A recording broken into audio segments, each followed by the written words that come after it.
Hey, Johnny with Field Van. I'm here with my man Tony. Tony does a lot of our accessories, roof racks. Tony, how many bumpers do you think you installed here? Over 100 for sure. Yeah. Lost count, man. Yeah. So today we're working on a Ford Transit. You always want to check the options of the van you're working with.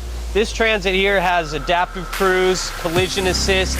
It has the bumper parking sensors. So a lot of electronics are here. Before we disconnect anything, we want to disconnect the battery so we don't get any flashing lights on the dash or any warnings. The second thing we want to focus on is we make sure we disconnect the harness from our bumper before we remove our bumper. After that, we'll relocate our sensors and our radar, which is collision assist and adaptive cruise control. We want to make sure we line them up and they go exactly back to the designated spots that are on the bumper itself.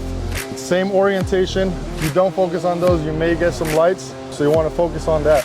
Yeah, we can't have anything blocking it, no aluminum, no paint. You mentioned we need to be very careful with the sensor itself, right? Yes, yes. Yeah, awesome. Talk about when you are relocating the parking sensors. I know orientation matters. Orientation is very important. It's off just by a little bit. You might get some lights on your dash, so you want to make sure that everything goes flush mounted and the same orientation that they were on the factory bumper itself.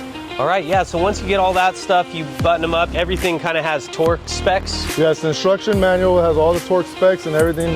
You want to go around and make sure everything's torque to specs. Once everything's on there, it's important to test it, okay? Before you go take a road trip, get out there, practice your parking, test the sensors, test all the equipment. If something is acting up and you can't figure it out, you may have to take it to a dealership or another repair center to get things recalibrated.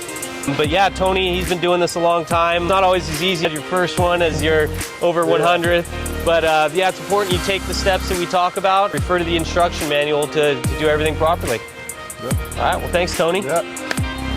So if you want more information on installation processes that we do here at Field Van, if you're a DIYer or maybe you have a van that you want to do some cool add-ons, subscribe to our channel. We're going to have more videos like this coming out about the way we do things at Field Van in the RV industry. We want to make sure everyone's doing things to have safe and positive experience out on the road.